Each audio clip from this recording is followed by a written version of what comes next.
And still with me in the studio is a security expert, Dickson Osajie, to talk about this. Again, it's good to have you. Thank you. I'm sure you heard that explosion. You know, when sure. we hear things like this, you get worried for so many reasons. What are the issues? What are the problems that we have? What's your reaction to that story?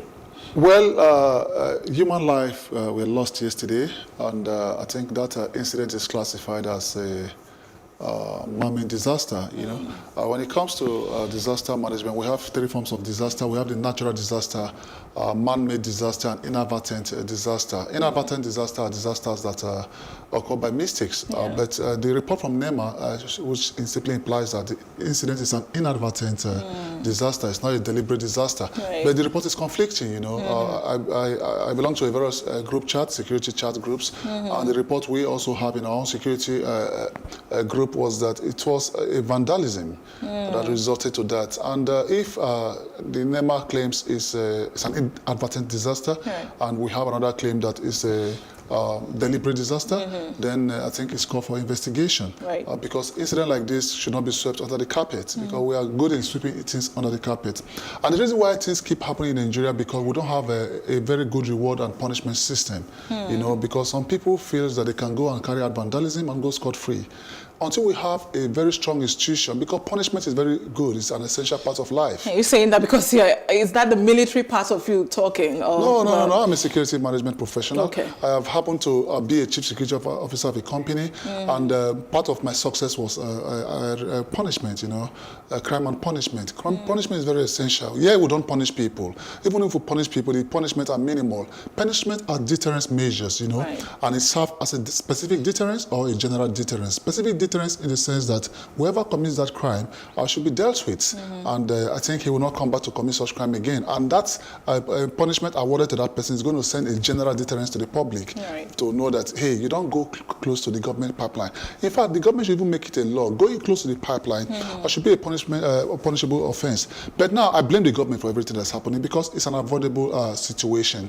You see, when it comes to pipeline protection, our people don't understand the use of surveillance cameras. Because before any incident transpired, I think our government should have been able to be proactive enough to view or ascertain what's happening. In foreign land, if you are going to such place which we classify as critical infrastructures, if you are going to any critical infrastructure, before you get there, you are already picked up. Why? Because there's a monitoring device, a monitoring system that will alert the police unit, alert the security agency, hey, there's an intruder trying to break through to this critical infrastructure. If we have a very good, effective punishment system, we have a very good surveillance system, and we also have a very good protection in-depth. When I say protection in-depth, is that you don't leave our pipelines vulnerable. You see, human beings are vulnerable. Critical infrastructures are also vulnerable. Vulnerable to who? Criminal elements.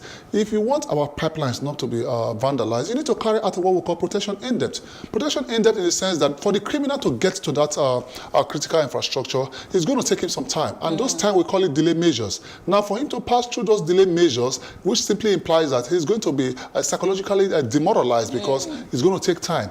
But yeah, our criminal carry out actions quickly and they succeed quickly. Why? Because they have the opportunity. You know, those days you always say 99 days for the thief, 1 day for the owner, but that's not true. We never say that 1 day for the owner. So that is not true, because the truth is that the thieves are out there monitoring you. They just need an opportunity. Are you with me? Yeah. It's just an opportunity. So it's very, very important that we look into protection in depth. You know, we should put in measures in place whereby for you to get into a target, you pass through a kind of what we call concentric cycle. Concentric cycle is a protection in depth whereby if you are able to beat the first gate, you beat the second gate, you are going to 6th gate before you get to the assets. 5th, 6th, before you get to the 7th gate, you should be caught. So no criminal likes delay. You understand? So until we work on our delay measures in vetting criminal elements, things will continue to go wrong. Now, talking about delay, 17 people died, I mean, according to media reports from that incident yesterday.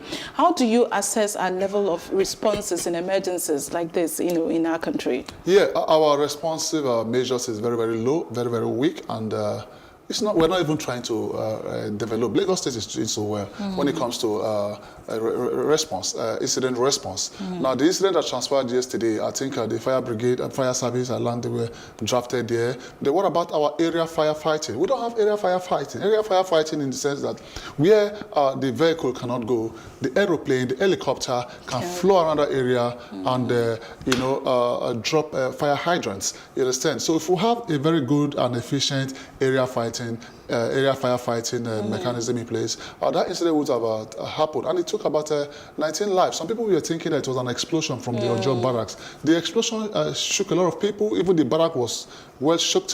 A lot of places, people died. And I sympathize with the family of those who died. And the people who, they never knew they would be gone yesterday. And that is why we need to put more security measures in our critical infrastructure. Because first of all, the government must be able to carry out a vulnerability assessment and a vulnerability analysis of all our critical infrastructure.